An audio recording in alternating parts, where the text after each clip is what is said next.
श्री शिव महापुराण की जय। श्री शिव महापुराण की जय। ब्रह्मा जी बोले, अब शिव जी ने अपने नंदी आदि सब गणों को बुलाकर प्रसन्नता पूर्वक अपने साथ चलने की आज्ञा दी। सभी गणराज अपनी अपनी सेना लेकर चल पड़े। सभी प्रधान गणों ने अपने साथ असंख्य असंख्य करोड़ों करोड़ों गणों को साथ लेकर विविध रूपों से शंकर जी के विवाह में प्रस्थान किए। सभी गणराज सहस्त्रों हाथ वाले जटा मुकुटधारी, मस्तक पर चंद्ररेखाधारी श्री नीलकंठ और त्रिनेत्र थे। सभी रुद्राक्ष धारण किए, शतभस्म को धारण करने वाले, हार, कुंडल, कीयूर, मुकुटादि से अलंकृत थे। विष्णु, इंद्र और मुझ ब्रह्मा के गण अलग क्रांतिमान और अणिमादिक गुणों से युक्त थे। कोई भूमि पर चलने वाले, कोई आकाश में उड़ने वाले, तो कोई पाताल में विचरण करने वाले, तो कोई सातों स्वर्ग में चलने वाले। अधिक क्या कहें, सभी लोक में रहने वाले गण शंकर जी के विवाह में सम्मिलित हुए। इस प्रकार सब गणों से युक्त भगवान शिव ने अपने विवाह के लिए हिमालय के नगर में जा पहुँचे। तब उनको वहां पहुंचा हुआ जानकर शत्रुओं को भयभीत करने वाली चंडी रुद्र की भगनी प्रसन्न होकर सप्रेम वहां आई। प्रेत उनके आसन थे तथा सर्पों के भूषणों से भूषित सिर पर महाकांतिमान सुवर्ण के कलश को धारण किए हुए थे। उसने अपने करोड़ों गणों को साथ लेकर वहां आए, प्रीतिपूर्वक कौतूहल और उपद्रव करना प्रारंभ कर दिया। उनके पीछे रुद्र के 11 करोड़ प्रिय गण डमरू और भेरी तथा शंखों के शब्द कर रहे थे, जिससे तीनों लोग व्याकुल हो गए। दुदुम्भी के शब्दों से और भी कोलाहल होने लगा, जिससे सारा अमंगल दूर हो गया, सारा जगत मंगल स्वरूप हो गया। उनके पीछे सब देवता उत्साहित होकर चलते थे। उनके पीछे लोकपाल, सिद्ध, समुदाय सबके मध्य में बड़ा विशाल छत्र धारण किए हुए अपने गणों सहित भगवान विष्णु गरुड़ पर विराजमान हो रहे थे।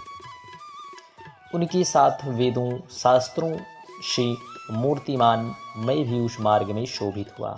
इंद्र भी अपनी पर आरूढ़ हो नाना प्रकार के आभूषणों से युक्त शोभित थे। उत्कंठायुक्त संपूर्ण ऋषि भी शिव जी के विवाह में जाते हुए शोभित हुए। इस प्रकार अनेक भूत, प्रेत, बेताल, ब्रह्मराक्षस, यातुधान, शाकिनी, प्रमाथिनी, तुम्बरु सहित नारद जी, हाहू नामक श्रेष्ठ गंधर्व सभी किन्नरगण बड़ी प्रसन्नता से अनेक प्रकार के बाजे बजाते हुए चल रहे थे। पूर्ण जगत की माताएं तथा देवताओं की कन्या गायत्री, सावित्री, लक्ष्मी, संपूर्ण देवताओं की स्त्रियां शिव जी के विवाह में प्रसन्नता पूर्वक चली। इसके बाद शुद्ध स्फटिक मणि के सम्मान उज्ज्वल अत्यंत सुंदर बैल पर आरूढ़ भगवान देवादिदेव महादेव मार्ग में चलते हुए परम शोभा को प्राप्त हो रहे थे। हे नारद, यह मैंने शिव जी की वर यात्रा कही। अब हिमालय के घर के सुंदर वृत्तांत को सुनो। ब्रह्मा जी बोले, हे नारद, तब परस्पर विचार कर शिव जी से आज्ञा ले विष्णु जी ने तुमको हिमालय के घर भेजा। तुम हिमालय के घर जाकर तुमने विश्वकर्मा द्वारा रचित अपनी कृत्रिम मूर्ति देखी, जो उसने अपने द्वार पर बनवा रखी थी। उसे देखकर तुम बड़े आश्चर्यचकित हो गए।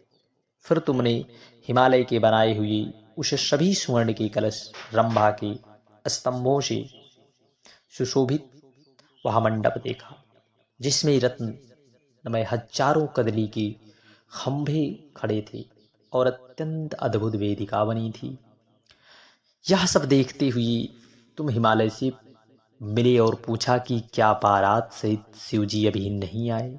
हिमालय ने कहा, अभी कोई समाचार ही नहीं आया, परंतु आशा है कि सर्वज्ञ प्रभु आते ही होंगे। आइए तब तक चलकर आप भोजन आदि से निवृत्त होइए। हे नारद, तब तुमने जाकर हिमालय के साथ भोजन किया और पुनः उनके मेरु आदि पुत्रों को साथ ले उनकी आज्ञा से शिवागमन का मार्ग देखने आए। तब तक इधर से समस्त देवताओं के सुबृहद समूह एवं बारात सहित शिवजी तुमसे मार्ग में देवताओं और शिवजी ने भी तुमसे हिमालय के घर की रचना और उनके मन का भाव पूछा।